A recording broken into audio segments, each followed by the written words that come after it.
Ibu nama siapa Ibu? Nama saya Rosmiati. Rusmiati. Rosmiati. Rosmiati dari mana Bu? Dari Desa Kertasura, Kabupaten Cirebon. Ya, Ibu dulu pernah migran atau TKI di mana Bu?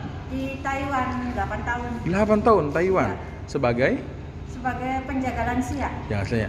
Ibu Ros ini mengikuti pelatihan dari Kominfo untuk dunia digital. Bagaimana dan rasanya seperti apa Bu? Senang, bisa pengalaman, bisa untuk kedepannya biar kita bisa berbisnis. Ya begitu. Sasaran bisnis apa yang ingin Ibu Ros lakukan atau capai ini? Yang mau Ibu buat deh? Usahanya ya. Ya pengen usaha toko sembako lah. Kemudian? Biar bisa kan tetangga-tetangga, biar bisa belanja deket, tidak jauh ke supermarket apa ke mall. Nanti memanfaatkan dunia digital tuh ya Bu ya? Iya. Diposting gitu tuh Bu? Ya boleh ke WA, Facebook. Apa. Baik Ibu Ros, terima kasih Ibu Ros. Iya. Namanya siapa Mas? Sukirno. Sukirno. Sukirno. Iya. Pak Sukirno dari mana? Dari Desa Wiyong.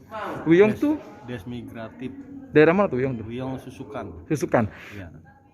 Pernah menjadi buruh migran atau TKI di mana Bang? Di Saudi Arabia. Berapa tahun Bang? 6-7 jalan, 6 tahunan. Sebagai apa tuh Bang sana Bang? Supir. Supir. Ya, Pak Kirno, setelah pensiun dari dunia migran atau bekerja di luar negeri, sekarang di Indonesia, mengikuti pelatihan dunia digital untuk menjadi pebisnis seperti apa nih, Bang Sukirno? Ya, sangat bagus sih. Karena apa ya? Dengan zamannya digital sekarang, kalau kita nggak bisa digital ya kita ketinggalan dalam berbisnis ataupun pemasaran barang. Dengan modal yang telah Bapak miliki dari dunia bekerja di luar negeri, usaha atau bisnis apa yang akan Pak Sukirno kembangkan? Saya itu perabotan rumah tangga seperti gantungan baju, kawat galvanis. Terus Itu kemudian? karena dalam bidangi gantungan baju itu tidak ada batasan, dalam arti yang kaya yang miskin itu selalu masuk dan tidak ada kadaluarsa. Kita ambilnya jangan sampai ada kadaluarsa dulu, karena pembisnis pemula harus cari barang-barang yang tahan lama. Betul. Berarti nanti dipasarkannya sekarang lewat dunia online juga ya Pak Online Kirno? juga. Bagaimana nanti cara Pak Kirno memasarkannya?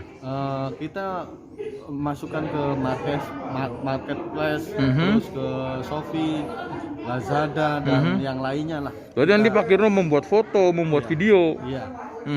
Harapannya Pak dengan mengikuti kegiatan pelatihan ini Pak seperti apa Pak? Harapannya kita semua pengen lebih maju dan berkembang dan bersaing dengan para penjual yang lainnya gitu. Oke, baik, terima kasih Pak Kirno. Ya, Mbak, namanya siapa Mbak?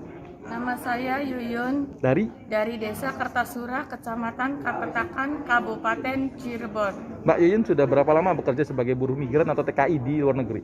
3 tahun 3 bulan. Negara mana Mbak? Negara Saudi Arabia. Saudi Arabia. Nah, setelah bekerja di sana Mbak Yuyun mengikuti digital pelatihan seperti ini, gimana rasanya Mbak? Sangat bermanfaat, sangat senang karena mendapat ilmu yang begitu banyak. Apa usaha yang akan dikembangkan Mbak Yuyun setelah mengikuti pelatihan ini? Ya, insya Allah saya pengen mengembangkan usaha saya yang lagi saya rintis, yaitu membuat gandaria. Kue ya Mbak? Iya, ini makanan ringan. Makanan ringan. Terus apa lagi Pak yang dikembangkan Mbak? Ya pokoknya usaha-usaha lainnya. Nah, pemasarannya berarti lewat digital? Lewat FB, Facebook, Kemudian? via WA, dari grup ke grup dan warung ke warung. Nah, ilmu apa yang Mbak Yuyun dapat selama 3 hari pelatihan dan bagaimana pola yang nanti Mbak Yuyun kembangkan nih? Ya, ilmunya banyak banget. Saya alhamdulillah sedikit mengerti jadinya tentang administrasi keuangan, tentang cara membuat label, pokoknya banyak banget. Oke, baik, terima kasih Mbak Yuyun. Iya. Assalamualaikum Pak, nama Pak? Waalaikumsalam warahmatullahi wabarakatuh. Nama saya Rizky Awal. Saya di sini jadi instruktur digital marketing ya, untuk ngajar company profile dan juga tentang akun Google Business. Ya, Pak Rizky dari Bandung ini sehari-hari berprofesi sebagai apa Pak? Digital marketing, penulis buku juga, ya, kemudian itu mengelola beberapa yayasan, juga konsultan bisnis juga di beberapa tempat, dan ngajar tamu ya sifatnya. Gitu. Baik Pak Rizky, untuk acara di Cirebon dari tanggal 5 sampai tanggal sekarang, apa fokusnya Pak? Ini kan sebenarnya kan yang datang di informasi dari panitia kebanyakan buruh migran, buruh orang-orang yang pernah jadi pekerja di luar negeri, ya, tenaga kerja Indonesia yang pernah di luar negeri, dan mereka belajar loh, ya. Betul-betul belajar dari nol banget mereka gitu. Tapi yang membuat saya senang adalah keinginan kuat mereka untuk belajar, pemahaman mereka tentang pentingnya usaha, utama di digital marketing yang sekarang ini makin luas ya. Indonesia itu kan kalau terbaru di angka 210 juta jiwa pengguna internet, artinya ini lahan bagus untuk membuka bisnis dan jasa gitu. Nah dari paten ini saya berharap nanti akan mereka bisa mandiri setidaknya dan mengerti ya, tidak jadi konsumen saja tapi juga nanti jadi produsen, bahkan jadi pedagang. Rata-rata peserta ini para pegawai migran atau dulu kita sebut TKI ini sudah tidak berangkat lagi atau bagaimana Pak Rizky? Ya, ini rata-rata yang mereka yang sudah tidak berangkat lagi. Kalau lihat dari aktivitas mereka, tadi sempat ada yang dari Malaysia, dari Taiwan, ada yang dari Hong Kong juga. Kelas saya tadi ada dari Hong Kong. Kebetulan sempat ngobrol karena saya pernah ngisi juga di Hong Kong. Latar belakang mereka, mohon maaf Pak, pembantu rumah tangga atau pekerja profesional di sana ya Pak? Pembantu rumah tangga sama pegawai karyawan ya. Kan kalau laki-laki kan jadi buruh pabrik biasanya. Berapa lama mereka rata-rata Pak? Saya nggak nanya detail sih, tapi ada hitungan tahunan. Nah, fokus yang di sini yang Pak Rizky tularkan untuk mereka apa nih Pak? Apa yang harus mereka garap dan bagaimana mereka bisa lebih survive setelah mereka tidak menjadi buruh migran? Ya, kalau bagian saya sebagai instruktur itu saya ngajarkan bagaimana membuat company profile, membuat produk supaya cantik, menjualnya supaya orang mudah membeli barang-barangnya gitu. Artinya saya buat konten digital marketingnya, latih mereka bagaimana menjualnya, bagaimana juga mengelola kata-kata untuk menjualnya. Kalau dalam dunia bisnis sebutan copyright. Nah di sini juga diajarkan juga tentang bisnis kanvas, model bisnis kanvas, supaya mereka nggak serampangan lagi gitu. Ya jadi ngerti alur bisnisnya seperti apa ya. Terus juga di sini saya ajarkan juga CEO sama membuat Google Maps itu ya, supaya usaha kita terdetek di Google Maps. Menurut Pak Rizky setelah melakukan sedikit pengajaran kepada mereka, bagaimana potensi para buruh migran ini atau pensiunan buruh migran ini Pak Rizky untuk bisa survive di dunia digital saat ini? Ya sebenarnya kan mereka belajar di nol banget, tapi keinginan mereka untuk kuat, bahkan untuk belajar itu luar biasa. Ya, saya nilai 10 lah ya. Artinya di usia mereka yang di atas 40-an juga ada mak-mak di atas 40, itu sesuatu hal yang luar biasa bagi saya. Dan mereka dengan senang pengen menyimak satu persatu bagian ini, dan bukan hal yang tidak mungkin ya, 2-5 tahun ke depan ya, usaha mereka ya akan jauh lebih berkembang daripada sekarang. Setidaknya mereka tidak lagi jadi konsumen gitu, tapi sudah menjadi produsen, atau setidaknya mereka sudah memahami bagaimana pola bisnis nanti 3 tahun sampai 5 tahun ke depan. Karena zaman itu kan sekarang sudah digital marketing banget. Betul. Gara-gara pandemi ini, COVID-19 ini, orang mau nggak mau harus melek internet. Orang buka dikit-dikit, buka Instagram, buka YouTube, buka Google dan semacam. Dan saya mengajarkan kepada mereka jangan lagi jadi konsumen, tapi sudah saatnya kita jadi produsen dan pedagang. Tapi kira-kira era pandemi ini mempengaruhi tidak sih Pak? Atau dengan era pandemi ini lahir beberapa unit-unit dalam hal ini untuk pengusaha di era digital yang baru dan sebagainya Pak? Ya sebenarnya kan pandemi ini sangat mempengaruhi offline ya. Kegiatan offline itu sangat mempengaruhi. Tapi ke dalam dunia online itu luar biasa meningkat. Kalau kita melihat jumlah pertumbuhan pengguna online Indonesia itu kan dari angka 170 juta jadi 210 juta, itu luar biasa. Gitu. Ini angka yang wow bagi kita, dan ya mau nggak mungkin harus terjun gitu. Dan justru di balik krisis itu ada sesuatu yang peluang yang cukup besar yang bisa dimanfaatkan. Oke. Ya. Pak, Terakhir, harapan Bapak untuk para siswa-siswi yang diajar Bapak hari ini di acara Kominfo ini seperti apa ke depannya? Next?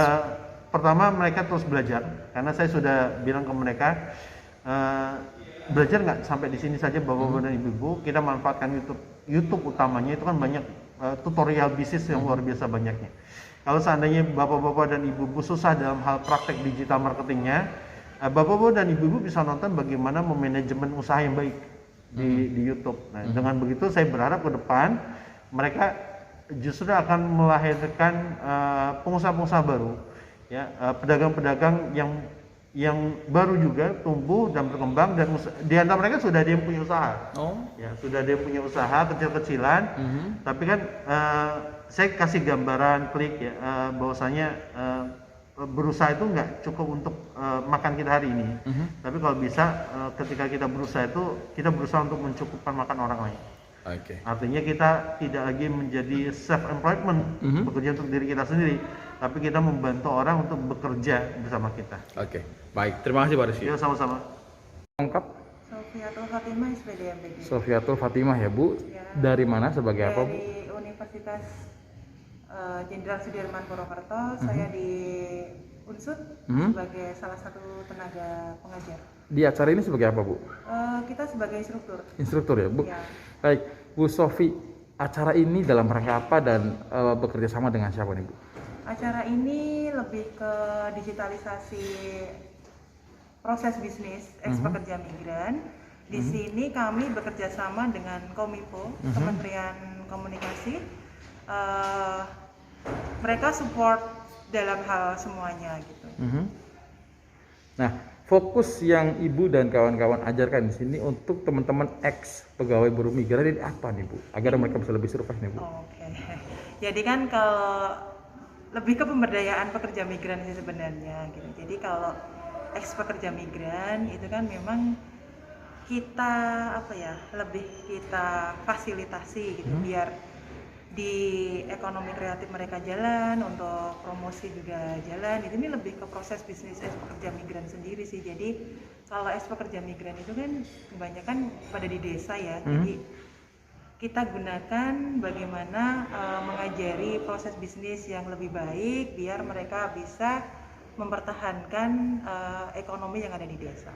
Ada berapa peserta Bu yang selama 3 hari pelatihan ini Bu? 90 Mas. 90 dari wilayah mana aja Bu? Dari Kertasura sama Riau. Berarti Kabupaten Cirebon ya Bu? Ya, Kabupaten Cirebon. Setelah ini apa lagi nih Bu? Apakah akan ada di daerah lain atau bagaimana Bu? Ya, ini jadi kita alhamdulillah dipercaya sama Kominfo untuk mengerjakan 11 lokasi. Jadi lingkupnya nasional. Di mana aja Bu selain Cirebon? Selain Cirebon nanti kalau yang Jawa Barat itu ada Cianjur, Jawa Tengah ada Pati, ada Sragen, Jawa Timur ada Blitar, Ponorogo, Malang, Magetan, sama di luar Jawa itu ada NTT sama NTB. Latihannya sendiri berbentuk apa? Latihannya kepada ex imigran itu berbentuk apa? Bentuknya apa? Bentuk outputnya nanti mereka itu bisa pemasaran digital sama akuntansi digital, dan untuk pembuatan kemasan bisa standarisasi produk kayak gitu. Kalau sekarang lagi proses apa Bu? Kan terakhir nih hari terakhir. Kalau sekarang ini Tokopedia yang di klaster 2 itu Tokopedia, belajar bagaimana bisa pemasaran lewat Tokopedia. Yang klaster 1 ini legalitas bisnis, legalitas usaha. Yang klaster 3 nanti standarisasi produk. Tadi hari ini terakhir ya Bu? Ya, hari ini terakhir. Jadi pelatihan ini mulai hari Senin sampai hari ini. Jadi total 4 hari. 4 hari. Harapan Ibu dan teman-teman dari Unsur dan serta Kominfo untuk para ex pekerja migran seperti apa nih Bu? Ya, sebenarnya lebih ke outputnya berarti ya Mas. Jadi di sini lebih bagaimana pekerja migran itu bisa berperan dalam perekonomian yang ada di desa, khususnya untuk pemasaran digital. Karena memang di era pandemi ini pemasaran digital itu lebih pokoknya berperan penting gitu. Jadi kalau yang biasanya cuma door to door ya kita kenalkan ini loh WhatsApp group, Facebook kayak gitu. Jadi lebih ke pemasaran digital. Ya intinya outputnya mereka bisa bertambah. Oke.